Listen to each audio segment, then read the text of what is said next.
வணக்கத்துக்குரிய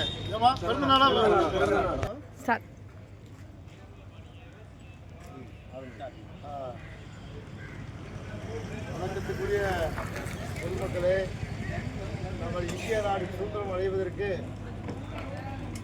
சுபாஷ் சந்திர போஸினுடைய அவருடைய ஈடுபாடு என்பது மிகப்பெரியது. அவருடைய தியாகத்தை அளவிடவே முடியாது. மகாத்மா காந்தி அவர்களுடைய தலைமையில் இந்திய நாட்டில் பிரிட்டிஷ் ஏகாதிபத்தியத்தை எதிர்த்து இந்த நாடு இந்திய நாடு சுதந்திரம் அடைய வேண்டும் என்பதற்காக அவர் தாம் பெற்ற ஐசிஎஸ் பட்டத்தை உறந்துவிட்டு தாய்நாடு விடுதலை அடைய வேண்டும், விடுதலை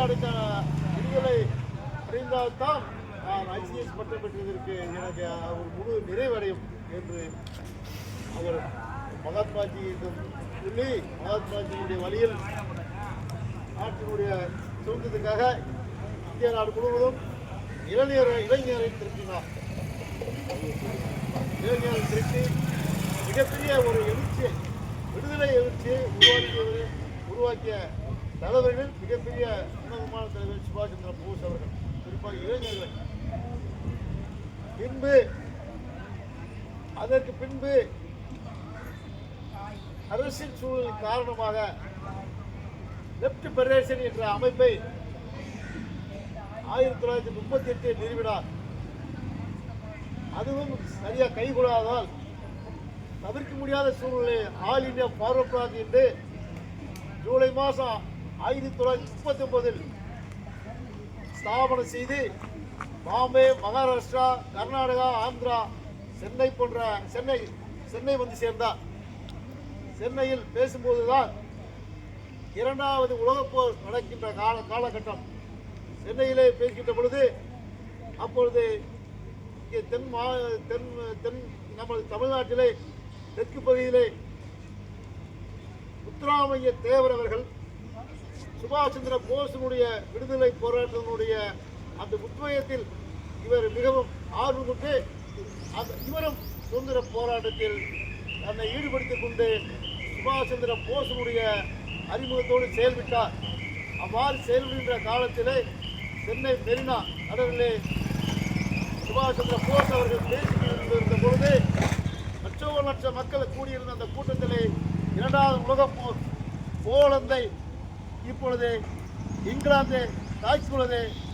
ஆகவே இரண்டாவது உலகப் போர் நடக்கின்றது. நான் அந்த போரில் மகாத்மா ஜி அவர்களை பார்த்து நம்முடைய நாட்டினுடைய சுதந்திர போராட்டத்தை விரைவுபடுத்த வேண்டும் என்று அந்த கூட்டத்தில் 1939 ஆகஸ்ட் மாதம் சென்னை சீரணி கடற்கரையிலே பேசினார். இருப்பினும் முத்துராமலிங்கத்தினுடைய அவருடைய வேண்டுகோளுக்கு இணங்க மதுரை வந்து சேர்ந்தார். மதுரையிலும் வந்து சேர்ந்தார். 1939 ஜூலை மாதம் மதுரை வந்து வந்த இடம்தான் இன்றைக்கும் சுபாஷ் சந்திர போஸ் வந்த இடத்திற்கே மீனாட்சி அம்மன் கோயிலுக்கு போகிறேன் மேற்கு வதில் ஒரு சிலை இருக்கு. அந்த இடத்திலே சுபாஷ் சந்திர போஸ் அவர்கள் பேசினார்கள். அதற்கு பின்பு சுதந்திர போராட்டத்தில் இந்த நாடு சுதந்திரத்திற்காக போராடினார்கள். பிரிட்டிஷ் ஏகாதிபத்தியத்தை வெளியேறி என்று 1942 குவிட் இந்தியா மூவ்மெண்ட்டிலே இவர் மிகவும் அதிகமாக கலந்து கொண்டு வீரம் தெரிந்த போராட்டத்தை அது முன்னெடுத்து சென்றார். பின்பு இவருடைய போராட்டத்தினுடைய வீரத்தை பிரிட்டிஷ் அரசு பயந்து இவரை சிறைக்காவலில் வைத்தது. ஏறத்தாழ 6 மாத காலம் சிறைக்காவல் இருந்த பொழுது அந்த சிறைக்காவலிருந்து இந்திய நாட்டை விட்டு வெளிநாடு சென்று காப்பது முடியாத வெளிநாடு சென்று ஜெர்மனி சென்று ஜப்பான் சென்று அங்குள்ள முசோலினி ஹிட்லர் அவர்களிடம் எனக்கு இந்திய நாடு சுதந்திரம் அடைவதற்காக நீங்கள் படை வீரர்களும் ஆயுதங்களும் கொடுக்க வேண்டும் என்று கேட்டுக்கொண்டார். அதற்கு ஹிட்லர் அவர்களும் ஏற்றுக்கொண்டார்கள். அந்த அடிப்படையில் சுபாஷ் சந்திர போஸ் அவர்கள் ஐஎன்ஏ படை, அந்த காலத்தில் ஐஎன்ஏ படைக்கு தலைமை தாங்கியிருந்தார். இரண்டாவது உலகப் போருடைய உச்சகட்டத்தில் மணிப்பூர் மாநிலத்தில் இம்பால் வரையும் நம்முடைய படைகள் இந்திய தேசிய ஐஎன்ஏ படை முன்னேறி வந்தது. இம்பாலிலே தேசிய கொடியை ஏற்றி அன்றே பறக்க விட்டார்கள். 1945 பறக்க விட்டார்கள். சுபாஷ் சந்திர போஸ் பறக்க விட்டார். துரதிருஷ்டவசமாக அன்றைய தினம் அமெரிக்கா ஜப்பானில் அணுகுண்டை போட்டதனால் உடனே இரண்டாவது உலகப் போர் முடிவுக்கு வரக்கூடிய சூழ்நிலை ஏற்பட்டது. எனவே அந்த சூழ்நிலையில் ஹிட்லர் தனக்குத்தானே சூசைட் பண்ணிவிட்டார். அப்பொழுது சுபாஷ் சந்திர போஸ் அவர்கள் ஒரு ஏரோப்ளானில் செல்கின்ற பொழுது ஏதோ ஒரு இடத்தில் அவர் சென்ற ஏரோப்ளான் வெடித்து இறந்து விட்டதாக ஒரு பக்கம் தகவல் இருக்கின்றது. இருப்பினும் முத்துராமலிங்க தேவர் அவர்கள் இன்னும் சுபாஷ் சந்திர போஸ் உயிரோடு இருக்கிறார், நான் பார்த்தேன் என்று மக்களிடத்திலே கூறிக்கொண்டு இந்த நாட்டுக்காக மிகப்பெரிய நிறைஞ்சிருந்த போராட்டத்தை சுபாஷ் சந்திர போஸ் அவர்கள் செய்தார்கள். அதற்கு பிறகு இந்த நாட்டு மக்கள் சுபிட்சமாக வாழ வேண்டும் என்பதற்காக லஞ்ச ஊழலற்ற அரசாங்கத்தை நிறுவுவதற்காக நான் பாடுபட்டுக் கொண்டு இருக்கிறேன்.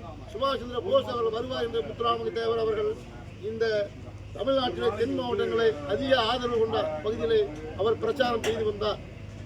அதற்கு பிறகு பார்வர்ட் பிளாக் இயக்கத்தை முத்துராமலிங்க தேவர் அவர்கள் ஊக்கியத்தவர்களை இந்த இயக்கத்தில் கொண்டு வந்து 1968 காங்கிரஸ் ஆட்சி தமிழ்நாட்டிலே மாற்றப்பட்டு திராவிட முன்னேற்ற கழகம் அமைகின்ற பொழுது சுதந்திரா கட்சி என்ற அமைப்பிலே பார்வர்ட் பிளாக்கும் ஈடுபட்டு ஏறத்தாழ 12 எம்எல்ஏவை நான் இயக்கத்திற்கு பெற்றுக்கொண்டு மிகப்பெரிய ஒரு அளப்பறை காங்கிரஸ் அன்றைய தினம் 1968 காங்கிரஸை தோல்வியடைவதற்கு திராவிட முன்னேற்ற கழகம் ஆட்சிப்படியில் எழுதுவதற்கு அன்றைய தினம் பார்வர்ட் பிளாக் இயக்கம் 1968 மிக முக்கியமாக இருந்தது.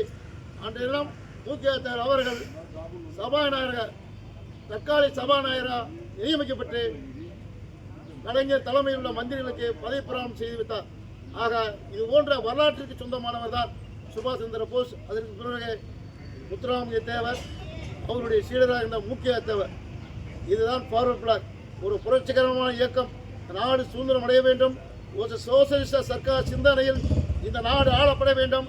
வறுமை இல்லாமல், ஊழல் இவையெல்லாம் இல்லாமல் அனைவருக்கும் வேலைவாய்ப்பு, அனைவருக்கும் உணவு, அனைவருக்கும் இருப்பிடம், அனைவருக்கும் சுகாதாரம், அனைவருக்கும் அனைத்து விதமான வளர்ச்சி, சமூகத்தில் அனைவருக்கும் சமமான பங்கு மரியாதை என்ற கோஷங்களுடைய அரசியல் இந்த பார்வர்ட் பிளாக் இயக்கம் இன்றும் தொடர்ந்து நடைபெறுகின்றது. இந்த நேரத்தில் சுபாஷ் சந்திர போஸினுடைய நிறைந்த விடுதலை போராட்டத்திற்காக தன்னையும் தன்னுடைய அனைத்து சக்திகளும் அர்ப்பணித்து சென்ற அந்த மாபெரும் தலைவரை நாம் இந்த பிறந்த நாள் 130வது பிறந்த நாளை நாம் நினைவு கூறுவதில் நமக்கெல்லாம் மகிழ்ச்சியாக இருக்கிறது, பெருமையாக இருக்கின்ற கூறிக்கொண்டு நான் என்னுடைய உரையை முடித்துக் கொள்கிறேன். நன்றி, வணக்கம். அது ஒரு சுபாஷ் சந்திர போஸுக்கு, சுபாஷ் சந்திர போஸுக்கு, சுபாஷ் சந்திர போஸுக்கு, பார்வர்ட் பிளாக்கு, சுபாஷ் சந்திர போஸுக்கு, Forward Bloc, socialism, socialism, socialism, socialism.